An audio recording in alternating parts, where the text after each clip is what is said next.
मित्रों, राम सुखदास जी महाराज कहते हैं कि हिंदू संस्कृति की विलक्षणता है कि इसमें प्रत्येक कार्य अपने कल्याण का उद्देश्य सामने रखकर ही करने की प्रेरणा की गई है। और इस कल्याण के पीछे जो सबसे बड़ी बात है, जो सबसे बड़ी संज्ञा है, वो है गुरु। क्योंकि गुरु से बड़ा कल्याण करने वाला कोई परोपकारी दूसरा हो नहीं सकता। स्वयं राम सुखदास जी का एक बड़ा परिकर एवं अनुयायी गण उन्हें गुरु भाव से ही देखते थे, तभी तो इतने बड़े शिष्य बने, इतनी बड़ी संख्या में लोग उनके अनुयायी बने। तो वो उनमें गुरु भाव ही देखते थे। भले ही वो पता नहीं किस बात से खिन्न थे कि उन्होंने किसी को भी शिष्य बनाया नहीं, लेकिन बने हुए तो थे लोग। और दूसरी बात है कि उन्होंने छद्म गुरुओं को देखा और अपनी पूजा करवाते देखा। छद्म गुरुओं के बहुत सारे इस तरह के व्यवहार देखे जो उन्हें उचित प्रतीत नहीं हुए। तो उन्होंने एक बात कही कि कृष्णम वंदे जगत गुरु। लेकिन कृष्ण में भी गुरु तो देखना ही है ना। भले कृष्ण को गुरु समझो, पर गुरु की महिमा से इनकार थोड़ी किया उन्होंने। स्वयं कृष्ण ने संदीपनी ऋषि से शिक्षा प्राप्त की और सृष्टि में योगेश्वर भगवान कहलाए, लेकिन उनका जो वह योग की शिक्षा है वो तो संदीपनी की ही देन है। तो योग परक शिक्षा उन्होंने उन्हीं से प्राप्त की। और स्वयं अर्जुन श्री कृष्ण के शिष्य हैं। पूरी गीता क्या है? गुरु और शिष्य का संवाद ही तो है। कृष्ण रूपी गुरु अर्जुन रूपी शिष्य को पूरी गीता सुनाते हैं। भारतीय आध्यात्मिक साहित्य में एक भी ग्रंथ ऐसा नहीं है जो गुरु की निंदा करता हो। गीता में भगवान ने कहा है संशयात्मा विनश्यति, यानी संशय से विनाश होता है। और वह संशय कौन मिटाता है? तो गुरु ही उस संशय को मिटाते हैं। असंशयम महाबाहु मनो दुर्निग्रहम चलम अभ्यासेन तु कौन्ते वैरागेण च गृह्यते। यानी मन के संशय को मिटाने के लिए तुझे अभ्यास करना पड़ेगा, और नहीं तो मन की न तो चंचलता मिटेगी और न ही निग्रह होगा। ये बात कौन कह रहा है? एक गुरु कह रहा है शिष्य को। और दूसरी बात, गुरु को जानने के लिए एक ग्रंथ मैं आपको सुझाता हूं जिसका नाम है गुरु गीता। ये बड़ा ही शानदार ग्रंथ है। और गुरु गीता भी वेदव्यास जी द्वारा ही रचित है, जिन्होंने गीता रची थी। गुरु गीता में गुरु की महिमा शिव जी माँ पार्वती को बताते हैं, यानी माँ पार्वती और शिव के संवाद हैं। और बहुत ही शानदार ग्रंथ है। एक बार हर आदमी को इसे जरूर ही पढ़ना चाहिए। बहुत सारे लोग तो इसका प्रतिदिन पाठ करते हैं। तो उसमें कहा है कि देहि ब्रह्म भवेद यस्मात् तत्वतः कृपार्थम वदामि ततः सर्वम पाप विशुद्धात्मा श्री गुरुपाद से उन्नत। यानी गुरु के चरणों में अगर आपने ध्यान लगा लिया तो आपके जितने भी प्रकार के पाप हैं उससे आपको मुक्ति मिल जाती है। और इसमें आगे कहते हैं कि अज्ञान मूल हरणम जन्म कर्म निवारकम ज्ञान वैराग्य सिद्ध्यर्थम गुरुपादोकम पिबेत।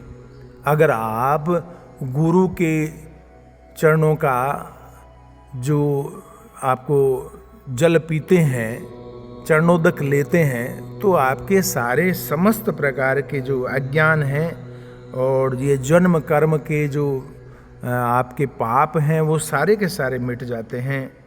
ताप त्रयाग्नि तप्तानि अशांत प्राणिनाम भुवि गुरुरेव परा गंगा तस्मै श्री गुरुवे नमः। अब बताओ इससे ज़्यादा क्या बात कही जाए कि गुरु आपके पास में ही बहती हुई एक गंगा है और तीनों प्रकार के दैहिक दैविक भौतिक जो ताप हैं उन तापों को गुरु मिटा देते हैं।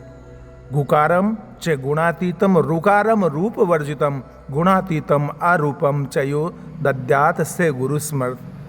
अरे आपके भीतर सभी प्रकार के जो गुणों से ऊपर उठा देते हैं और आपको गुणातीत रूप गुरु को हमेशा ध्यान रखना चाहिए कि वह आपको तीनों गुणों से आपको अलग करते हैं, और जो गुरु हैं वो आपको गुणातीत रूप में पहुंचा देते हैं।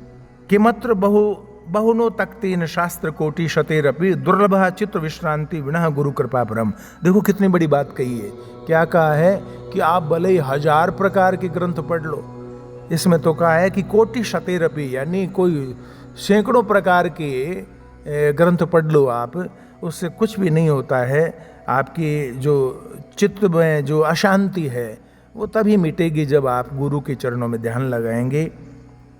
एक बहुत खतरनाक बात कही है इसी गुरु गीता में, और उसे हर कोई व्यक्ति को ध्यान में रखना चाहिए कि सर्वम स्यात् सफलम कर्म गुरु दीक्षा प्रभावत है।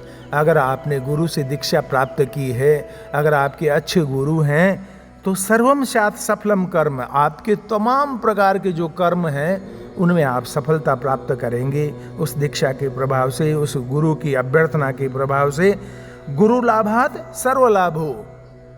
और अगर आपने गुरु को प्राप्त कर लिए है तो समझो आपने समस्त प्रकार के लाभ प्राप्त कर लिए। और अब एक खतरनाक बात है कि गुरु ही नस्तु बालिश है।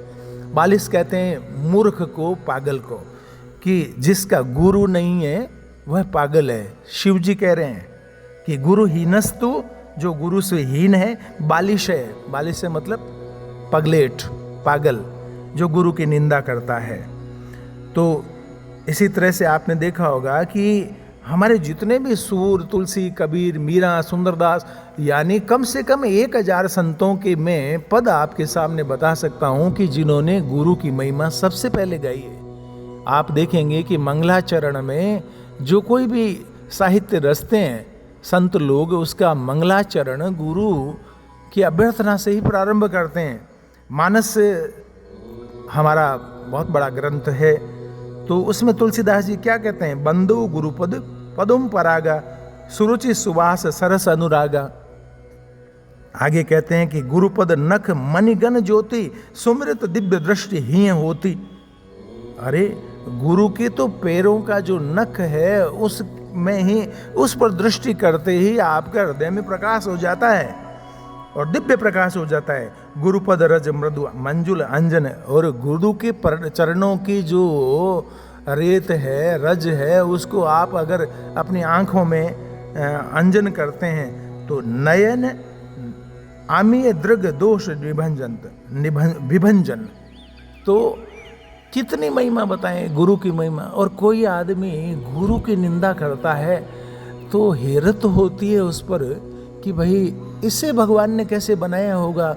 और ढोंग और पाखंड इस बात का भी है, कृष्णम वंदे जगत गुरुम, न तो तुम कृष्ण को जान पाए न गुरु को जान पाए।